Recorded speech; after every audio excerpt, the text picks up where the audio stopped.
오늘은 CPU와 GPU 모두 AMD로만 구성된 게이밍 노트북 ASUS ROG Strix G15 어드밴티지 에디션을 리뷰해 보겠습니다.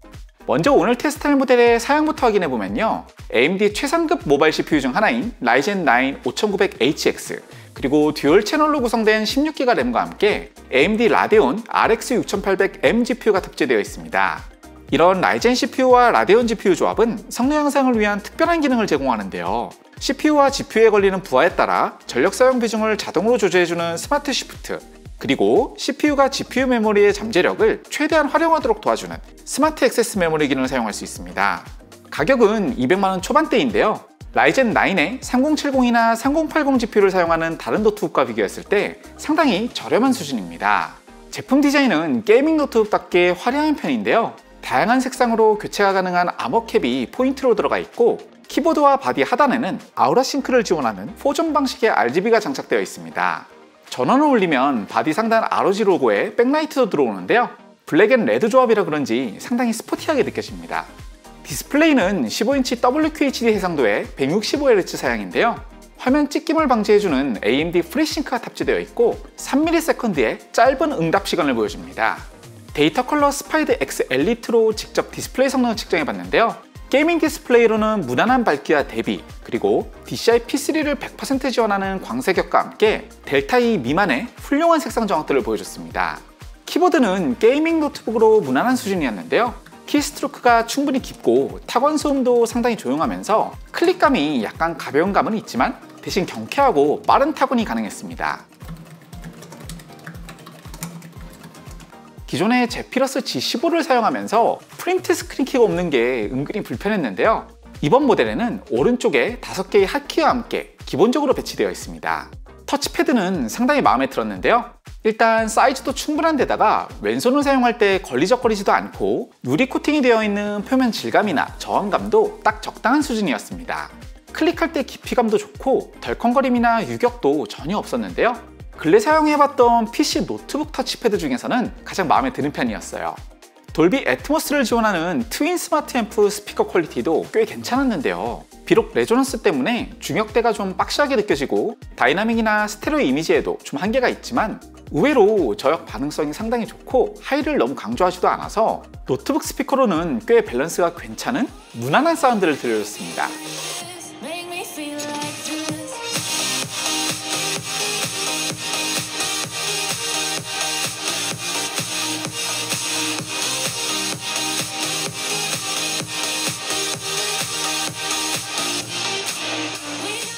외장 연결 포트는 비교적 넉넉한 편이었는데요. 최대 5기가 연결을 지원하는 USB-A 포트 3개, 그리고 10기가 연결과 PD 충전을 지원하는 USB-C 포트 1개가 장착되어 있고 HDMI 2.0과 램 포트도 준비되어 있습니다. 최근에 게이밍 노트북을 콘텐츠 크리에이션 용도로 활용하는 경우도 많은데요. 그런 점에서 SD카드 리더가 빠져있는 부분은 조금 아쉽네요. 제품 내부를 살펴보면 가격대가 믿기지 않을 정도로 훌륭하게 구성되어 있는데요. 업그레이드가 가능한 듀얼 램 슬롯과 M.2 슬롯, 와이파이 6와 함께 베이퍼 챔버 쿨링 시스템이 탑재되어 있습니다. 베이퍼 챔버는 제한된 부분만 히트싱크로 커버하는 일반적인 쿨링 시스템과는 다르게 CPU나 GPU뿐만이 아닌 VRAM이나 전력 파트 같은 다양한 부품들을 폭넓게 커버하면서 히트싱크보다 훨씬 넓은 면적으로 열을 방출하기 때문에 확실히 뛰어난 쿨링 성능을 보여줍니다. 여기에 주요 부품과 쿨링 부품의 접합부에 일반적인 서멀 페이스트가 아닌 리퀴드 메탈을 사용하고 있는데요. 200만원 초반의 게이밍 노트북에서는 거의 찾아보기 어려웠던 하이엔드급 사양의 쿨링 설계가 적용되어 있습니다. 휴대성보다는 성능을 중심으로 한 구성인 만큼 무게는 꽤 많이 나갔는데요. 특히 아답터도 280W 사양이다 보니까 상당히 묵직해서 한자리에 거치해놓고 사용하는 데 더 적합할 것으로 보입니다. 배터리 용량은 꽤 넉넉한 90W 사양인데요. PD 충전도 지원하기 때문에 전력 소모가 많지 않을 때에는 소형 USB-C 아답터를 이용해서 간편하게 충전할 수 있습니다. 워낙 쿨링 설계가 탄탄하다 보니까 풀부하에서 키보드 상판 온도도 상당히 낮게 유지되었는데요. 쿨링이 확실한 만큼 퍼포먼스나 터보 모드에서의 소음은 어쩔 수 없이 꽤 크게 느껴졌습니다.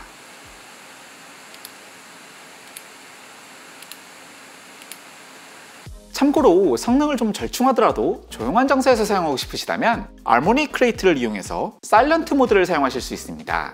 자, 이제 가장 궁금한 성능을 확인해 보겠습니다.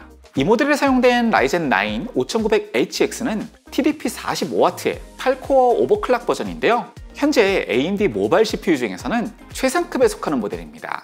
먼저 CPU의 전반적인 성능을 측정하는 긱벤치 5에서는 싱글과 멀티코어 모두 훌륭한 퍼포먼스를 보여줬는데요. CPU를 이용한 3D 렌더링 성능을 측정하는 시리벤치 테스트에서도 저희가 측정한 모든 모바일 CPU 중에서 가장 뛰어난 성능을 보여줬습니다. 쿨링 성능이 워낙 뛰어난 만큼 10분 동안 진행된 스로틀링 테스트에서도 전혀 성능 저하가 발생하지 않았는데요. 사실 이 정도면 한 세대 전 데스크탑 8코어 CPU와 거의 유사한 성능이라고 볼 수 있습니다. 게이밍에서의 CPU 성능도 훌륭했는데요. 파이어 스트라이크 피직스 스코어와 타임스파이 CPU 스코어 모두 라이젠 9 5900HS나 라이젠 7 5800H를 가볍게 넘어서는 성능을 보여줬습니다. 이번 테스트를 진행하면서 가장 궁금했던 GPU 성능도 확인해보면요. 먼저 파이어 스트라이크 그래픽 스코어에서는 무려 33,000점에 육박하는 모바일 GPU로는 굉장히 우수한 성능을 보여줬고, 타임스파이 그래픽 스코어 역시 저희가 테스트해본 모든 모바일 GPU 중에서 가장 높은 성능을 보여줬습니다. 이 정도면 사실 제가 얼마 전에 구입한 3060 Ti 데스크탑 버전이랑 거의 유사한 수준인데요.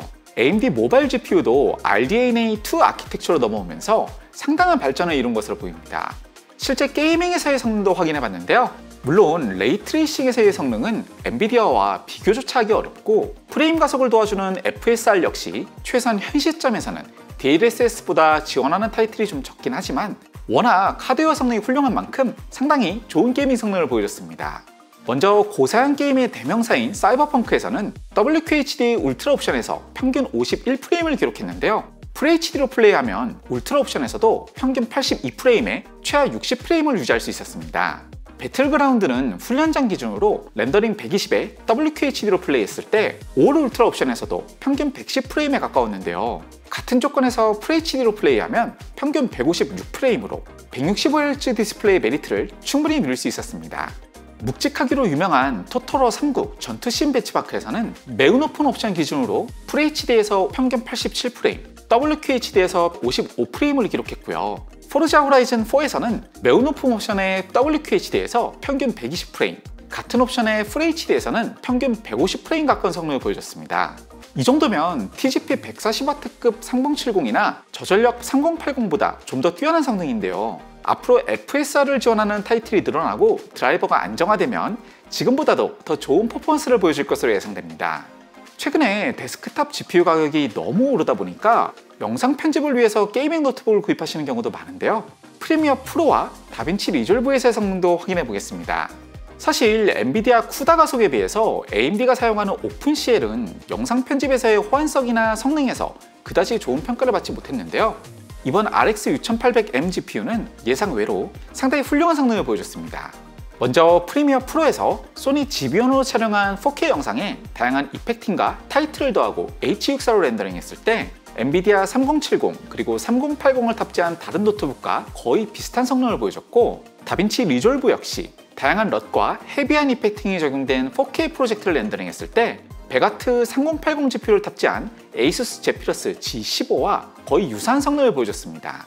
RX 6800M GPU는 여기에 12GBRAM까지 탑재하고 있기 때문에 GPU 이펙팅이 많이 들어가는 헤비한 4K 편집이나 가벼운 6K 혹은 8K 편집까지 충분히 가능할 것으로 보입니다.